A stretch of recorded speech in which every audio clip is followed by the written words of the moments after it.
Halo semuanya, Assalamualaikum warahmatullahi wabarakatuh. Perkenalkan, nama saya Muhammad Panji Septian. Saya dari kelas MM25L. Di sini saya akan mempresentasikan hasil pembelajaran selama satu semester ini tentang mata kuliah akuntansi. Yang pertama yaitu pengertian akuntansi. Akuntansi itu menurut saya seperti jantung perusahaan. Karena ketika tidak adanya akuntansi, perusahaan atau organisasi tidak akan berjalan lancar, karena akan sulit menentukan laba dan rugi, serta akan sulit menghitung pengeluaran dan pemasukan dari sebuah perusahaan. Jadi akuntansi adalah proses mengidentifikasi, mengukur, mencatat, dan melaporkan transaksi keuangan untuk perusahaan atau organisasi untuk menghasilkan informasi berguna dalam pengambilan keputusan. Setelah pengertian akuntansi, yaitu adalah penjelasan siklus akuntansi. Jadi siklus akuntansi ini ada beberapa. Yang pertama yaitu adalah analisis transaksi. Analisis transaksi ini yaitu berarti segala sesuatu dimulai dari bukti fisik. Kalau ada uang keluar atau uang masuk harus ada nota, kwitansi, faktur atau bilnya. Yang kedua adalah pencatatan dalam jurnal. Pencatatan dalam jurnal adalah setelah dianalisis transaksi dicatat dalam jurnal. Umum ini adalah pencatatan kronologis. Urutan waktu di sini mulai mengenal sistem debit dan kredit. Dan yang ketiga itu adalah posting ke buku besar. Posting ke buku besar ini adalah data dari jurnal yang masih campur atau dipindahkan ke buku besar. Bayangkan ini seperti kalian menyortir baju gitu. Ada celana, ada khusus celana, ada khusus baju. Jadi ini adalah tempat untuk menyortir. Ada kas, ada utang. Jadi ini tempat menyortir ya. Dan yang keempat adalah menyusun neraca saldo. Menyusun neraca saldo adalah setelah semua disortir, kita cek totalnya neraca saldo dibuat untuk memastikan bahwa total debit dan kredit sudah sama seimbang atau balance. Kalau tidak balance berarti itu salah pencatatan. Yang kelima adalah jurnal penyesuaian. Jurnal penyesuaian itu adalah kadang ada biaya yang sudah terjadi tapi belum sempat dicatat atau barang yang nilainya berkurang. Seperti penyusutan mesin, kita buat penyusutan agar angka yang dilaporkan benar-benar jujur dan kondisi saat itu juga. Yang keenam itu adalah menyusun laporan keuangan. Menyusun laporan keuangan itu adalah menentukan laporan laba rugi dan menyusun laporan neraca. Kita mempunyai utang berapa, kita mempunyai aset apa aja. Dan yang ketiganya adalah laporan perubahan modal. Modal bertambah atau berkurang. Setelah siklus akuntansi di sini kita sebentar lagi. Dan yang terakhir adalah jurnal penutup. Jurnal penutup ini dibuat pada akhir periode karena untuk mengenalkan lagi pendapatan dan beban. Dan setelah siklus akuntansi di sini ada contoh transaksi sederhana.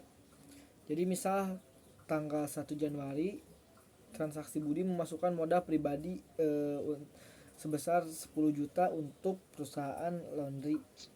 Penjelasannya ini disebut modal awal. Jadi ini adalah transaksi yang dikeluarkan oleh perusahaan.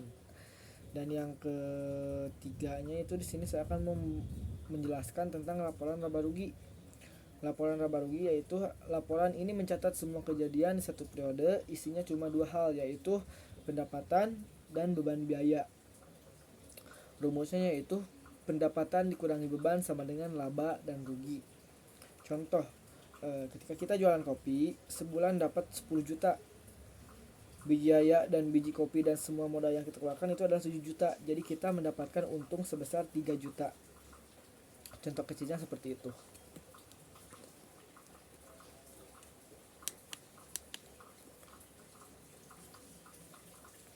Dan selanjutnya adalah dari laporan neraca. Laporan neraca ini menunjukkan posisi keuangan di tanggal tertentu, misalnya per 1 bulan atau per 3 bulan. Neraca harus seimbang atau balance antara sisi kiri dan sisi kanan.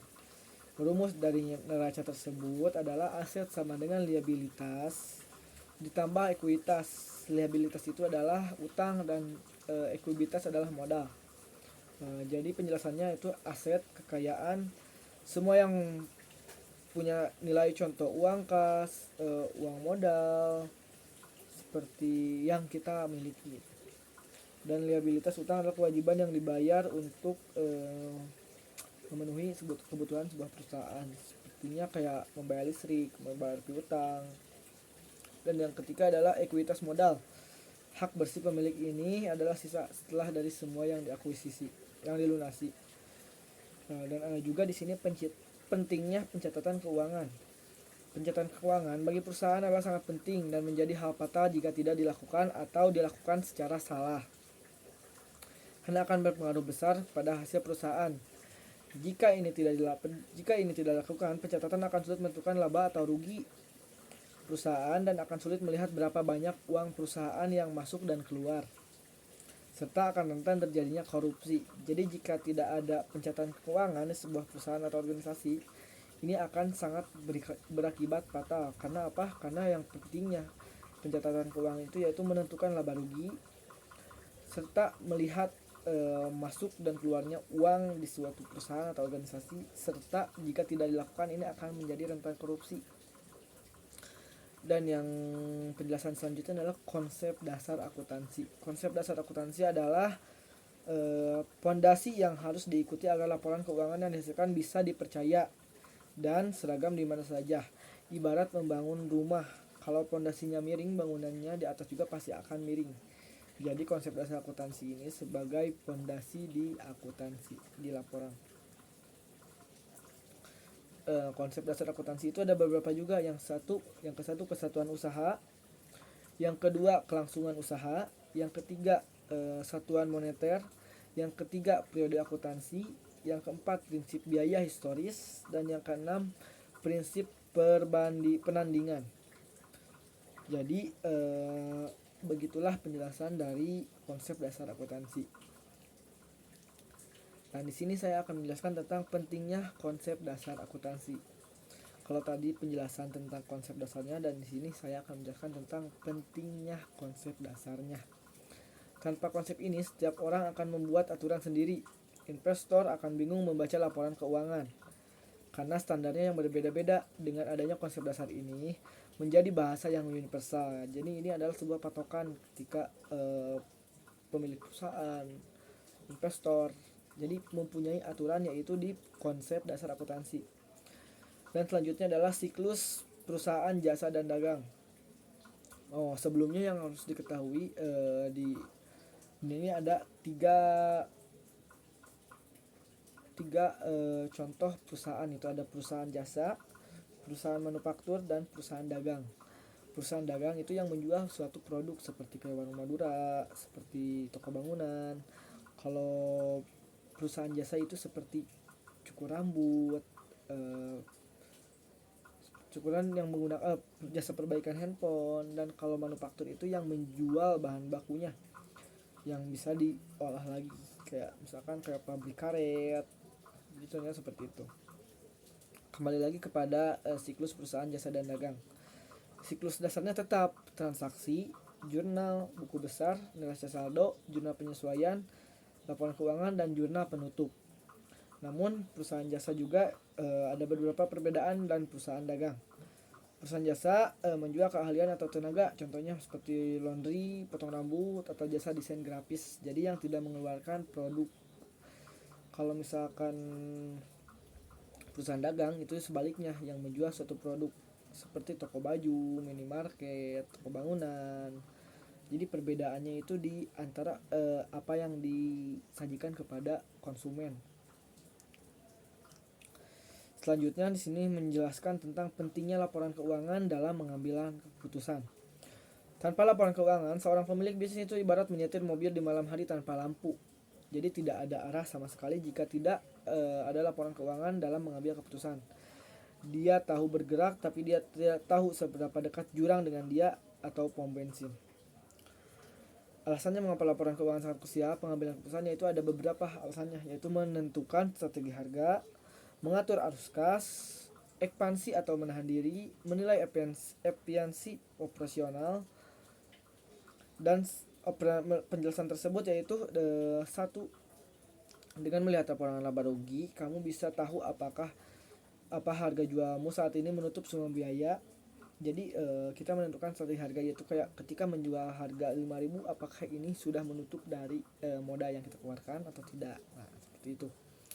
Kalau mengatur arus kas, yaitu kadang bisnis terlihat untung di catatan tapi uang di kas kosong karena banyak pelanggan yang belum bayar hutang.